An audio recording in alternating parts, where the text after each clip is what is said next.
Today, we're digging into a question that's, well, it's at the very core of faith. What does it actually mean to worship God? You might be surprised to find out that the answer is way different and, honestly, way better than what most of us have been taught. So let's get right into it. It's a question we've all asked, right? I mean, how do you build a real relationship with a God who is spirit, someone you can't see or physically touch? And for a lot of us, our gut answer is that it must have something to do with how hard we try. There's this common idea that if we're just sincere enough, if we work hard enough, or if we make enough sacrifices, we can somehow get God's attention. But what if God isn't looking for our best effort? What if he actually has his own specific way, his own design for us to connect with him? What if it's less about our hard work and more about an invitation he's already sent out? To really understand this invitation, we're going to dive into a story from the Bible. It's this incredible encounter that basically shatters every social rule of its time, and in doing so, it reveals what true worship is all about. Okay, so picture this. The scene is Samaria, and it's high noon. Now, you have to understand, noon in the Middle East is the absolute hottest part of the day. It's scorching, nobody is out and about, it's a time for isolation. And the place itself, Samaria, well, most Jews would literally walk miles out of their way just to avoid setting foot there. But Jesus, he walks right into the heart of it. So what was the big deal? Why all the hate? Well, there was some serious history there. After the kingdom of Israel split apart, the northern kingdom was eventually conquered and its people intermarried with foreigners. These became the Samaritans. They even built their own rival temple on a different mountain. So for the Jews, Samaritans were seen as impure, as outsiders you just did not talk to. You didn't share a cup with them, you didn't even acknowledge them. So for Jesus to be here, talking to a Samaritan woman, no less, this wasn't just unusual, it was absolutely radical. He was breaking every rule in the book. So Jesus starts the conversation by asking for a drink of water, but it becomes pretty clear pretty fast that he's not talking about H2O. He's talking about a much, much deeper thirst this woman is feeling. And then right in the middle of this chat about living water, Jesus just completely pivots. He says, "Go call your husband and come back." Now, that might seem totally random, but it's not. It's like a laser beam aimed right at the source of her pain and her shame. The woman replies, "I have no husband." And then Jesus reveals something no stranger could ever know. She's had 5 husbands before, and the man she's with now isn't her husband. And with that one sentence, everything clicks into place. That's why she's at the well alone, in the brutal heat of noon. She's hiding from the judgment, from the whispers of her community. This woman was so deeply thirsty for something she just couldn't find. Stability, love, true satisfaction. She kept searching for it in one relationship, after another, and she always came up empty. And if we're being honest, are we really that different? We do the exact same thing. We chase after things thinking they'll finally satisfy us. We tell ourselves, oh, if I can just reach the next level in this game, or if I can get more followers, or if I get that promotion and make more money, then I'll be happy.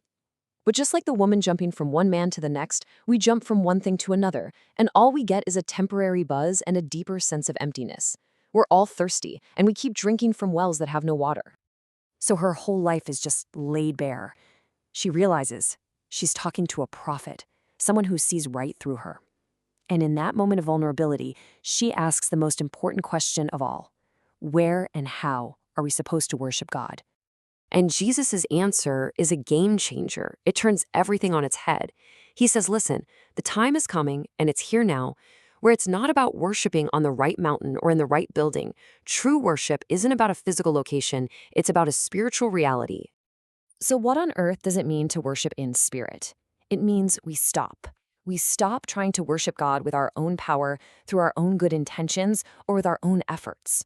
We lay down all those transactional deals we try to make with God. I'll do this for you if you do this for me. Instead, we rely completely on God's Spirit to even enable us to worship in the first place.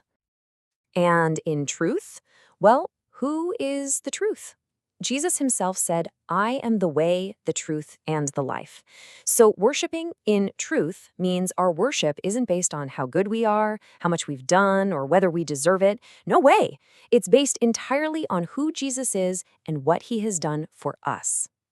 Now, this is absolutely crucial. How is this new kind of worship even possible? Well, the reality is our sin, our mess-ups big and small, created this huge impassable wall between us and a holy God. We were totally cut off, but Jesus, through his death on the cross, paid the price for every last bit of that sin. He single-handedly tore that wall down. And his resurrection from the dead is what provides us total forgiveness, restoring our direct access to God. He is the only reason true worship is possible. And this brings us to a really powerful contrast. On one side, you have the kind of worship God just can't accept. It's any worship that's based on us, our status, our money, our good deeds. It's transactional. But on the other side, you have the worship God welcomes with open arms. And it's based on one thing and one thing only, our position in Jesus. It doesn't matter if you're rich or poor, successful or struggling. This worship is relational. We don't worship to get something from God. We worship because of everything he has already given us through Jesus. So what does this actually look like when it plays out in someone's life?